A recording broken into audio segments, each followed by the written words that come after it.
Yes,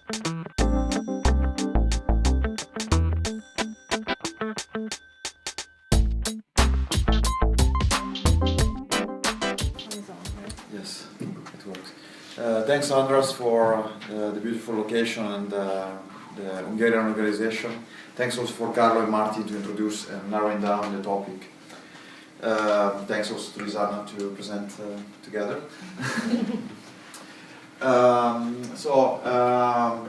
While working group 1 focus on framing the concept of restorative design, in our activity we're trying to implement it, working on the existing gap on how, let's say, the practice is dealing with sustainability.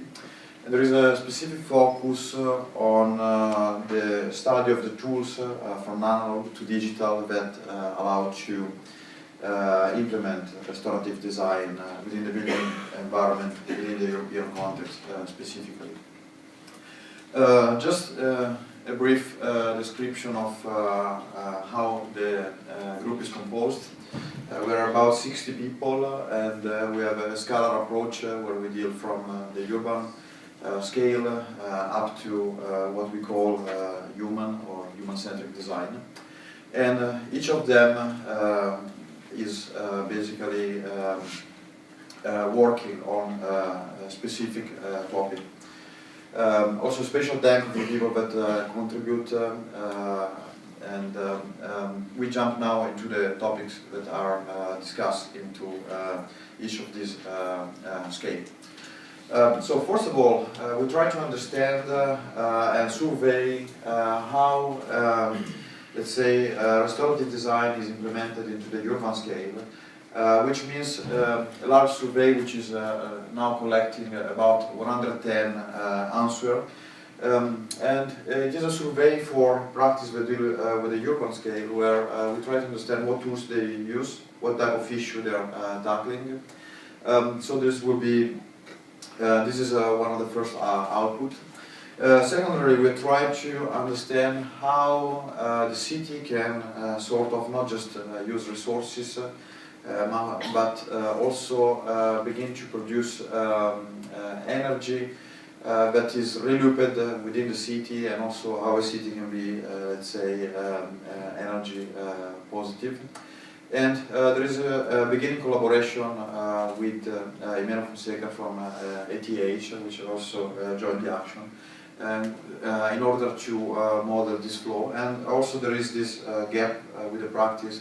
So a specific tool is called city energy analysis. It's been developed, and this is now under experiment through the post-action with a series of practitioners. Another topic which framed the activity of the urban group is climate change, and especially when it comes to, let's say, simulation of building a city.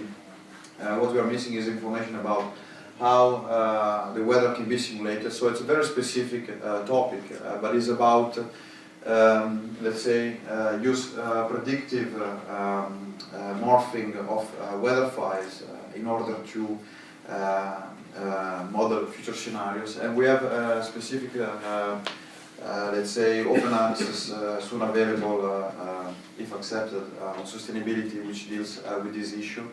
The idea is to how to use, to create a very simplified, let's say less analytic, but faster in execution simulation that support urban planners in creating scenarios which are adapted to climate change. Also, another work being performed is about how urban level building stocks will deal with climate change. And also we are challenging the today notion of, let's say, European norms in terms of implementation of retrofit measure or use of insulation in new buildings. This is a prediction for 2039. In black is how the building would perform is not touched for a specific campus located in Lisanne. And in gray is all the part of how much energy will consume the building, how much energy will consume the building if actually retrofitted according to European norms or according to standards such as Minergie, Casa Clima, and so on. So in a context where global warming is increasing and where cooling laws will become more relevant than heating laws, one issue is that today norms seems to go in a wrong direction. So this is a topic being addressed. Another scale is the building, and the topic developed by Luca and Clarisse is especially in regards of, let's say, modeling of restorative possibilities, and winning, let's say, the status quo of today, let's say, simulation software and modeling software and geometrical modeling software or BIM parametric design. The challenge is to incorporate several tasks which belongs to an explored field. So how is it possible to introduce all a set of biophilic values, all a set of social values, and all a set of performance, climatic adaptation, material flow, and so on. So there is a whole set of new tasks given by, let's say, the paradigms of restorative design that needs to put together. Luca and Clarisse are trying to work on, let's say, software, more open access software, such as the one allowed by the parametric environment, where it's possible to set your own problem rather than solve problems which are, let's say, not customizable and more given. There is also a review of case studies of building that have a certain aspect ratio or certain proportion which are modeled through software, and where more values are, let's say, incorporated in the building design development. There is also a stream of research which deals with, let's say, a comparison of what you can call digital ecosystem, either BIM or parametric. A first output is that we found out that the BIM environment, in a way, has a constrained order of issue, which are somehow very difficult to be open to a new set of problems, while using parametric modeling tools it's possible to understand what's the problem and understand what are the mathematical, geometrical, or environmental relations that allow for the definition of the problem. So for instance, this is just one example where it's possible within the parametric environment. By that I mean mainly, let's say, Rhino and Grasshopper tools. It's possible to somehow couple different software and, let's say, fish for the type of the design that works for a specific issue. As well as possible to insert specific relations which are inputted by the user. So this is a key finding according to the implementation of restorative design. Also there is a mapping of possibility on how restorative design can reach a larger group of architects without having to get through, let's say, more complex modeling. So for instance, in this development, an architectural model, let's say a typical 1 to 2000 or 1 to 10,000 model, is actually converted into a digital model throughout a scanner, and then real-time performance can be given back to the reader. So this, and as well, there is a work on trying to understand how more, let's say, analog way of representing, let's say, phenomena can be used by architects. Okay, I'll leave the word to Lisanne. So the material subgroup is led by Catherine de Wolf and Tatjana Kosic. And Tatjana, unfortunately, is unrecognizable on the internet, so there's no picture, but she's here, so you can see her in real life. So the material group, can you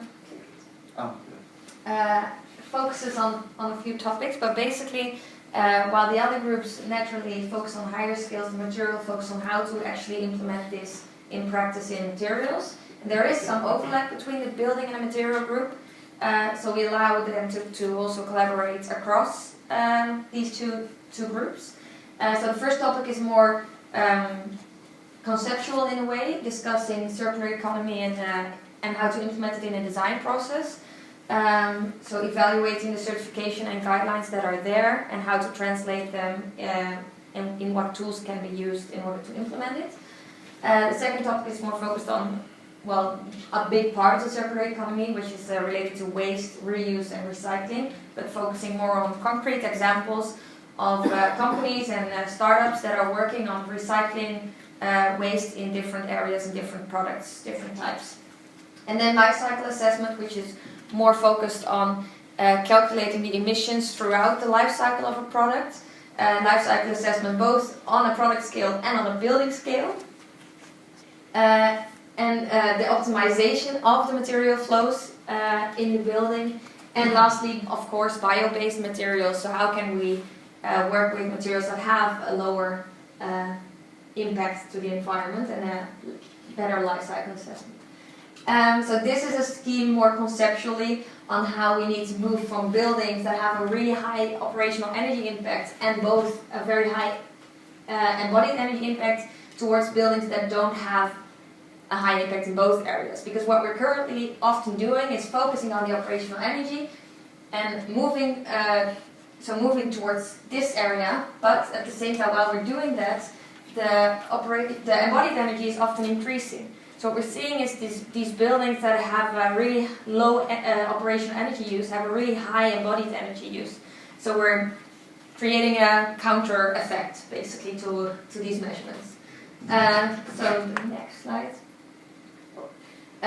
This is a work by Catherine, and they are focusing on the reuse of certain types of material components that are often found in structural parts of buildings.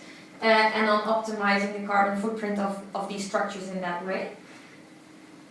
And this is an example of a case study where they practice circular design, both by using all reused materials, but also the building can be moved around, so it's actually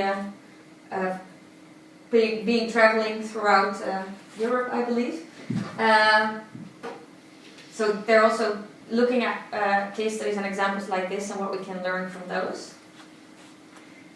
And that was the material group. So in the previous case, of course, it's an analysis of different case studies of circular design implementation. Last group, it's about to begin the activities, but and it's led by Sergio and Giulia, who is here and will present later. And the idea of the group is try to understand how to place people, a person, in the middle of, let's say, the design process.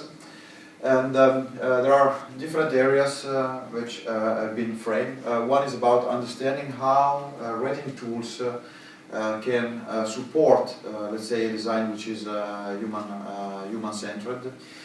And so work will be done in trying to understand specifically how there is a gap of implementation, let's say, not just into the American context, but into the European context, and what standard, such as well, or more, let's say, antique or 2.0, let's say, rating system deals with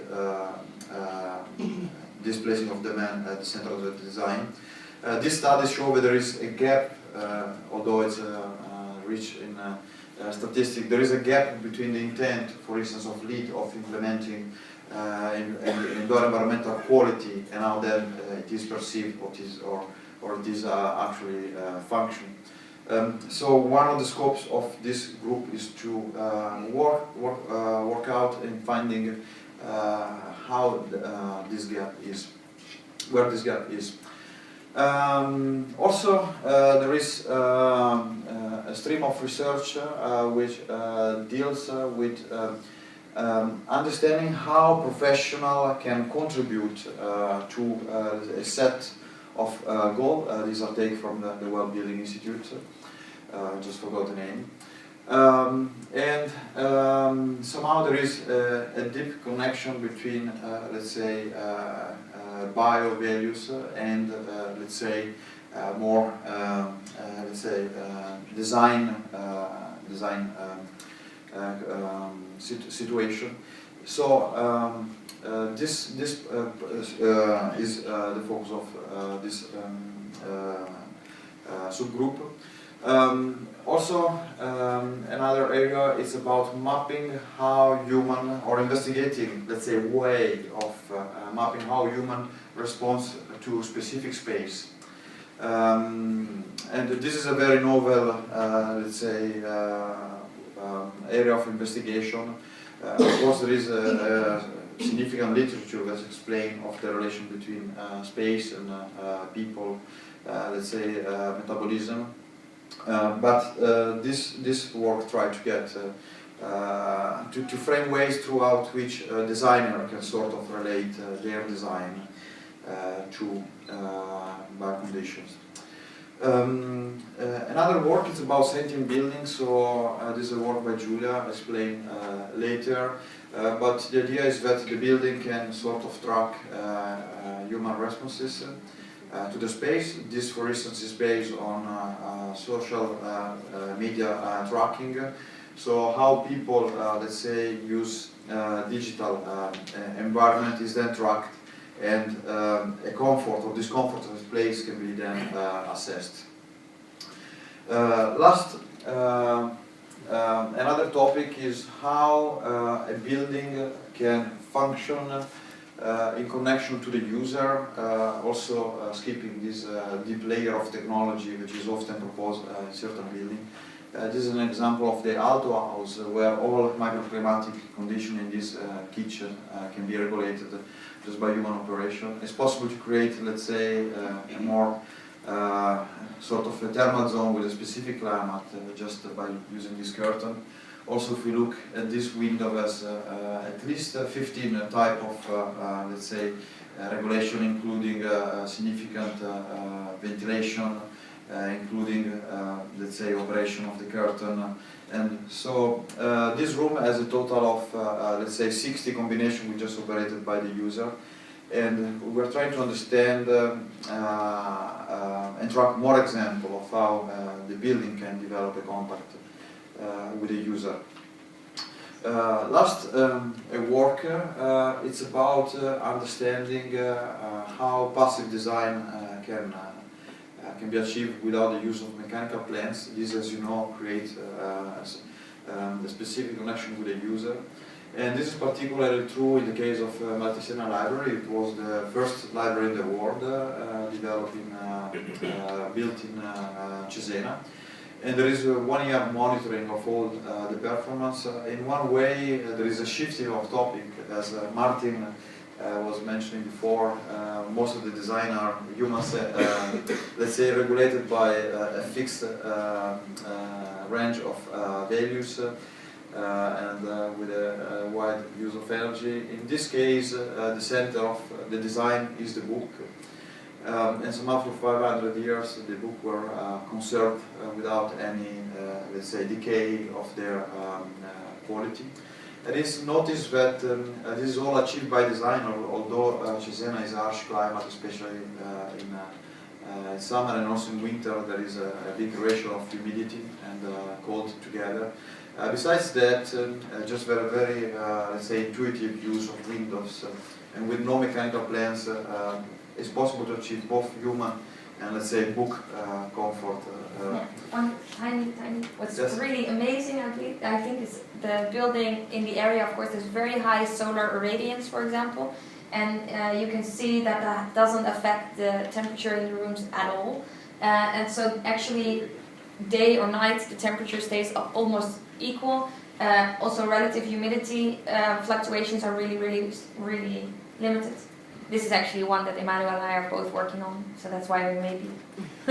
I felt I had to add this, but yeah, yes. It's no HVAC system whatsoever, so it's really the building that does this. So sure. Thanks. I'll let you finalize the presentation. Okay. So as you can see, there's a big overview of topics that we are covering. This afternoon, we will focus a little bit more on the way we've managed the group, but also going into the papers that are currently being produced in these areas, and the output that we're working on in the planning. But for now, yeah, as you can see, there's a wide range of topics. One that I think you didn't mention yet is the smartness of buildings and buildings becoming sentient. So the way that we use sensors and other types of technology to allow buildings to adapt to humans and the way that they occupy the space. So that's on that level. But yeah. Thank you.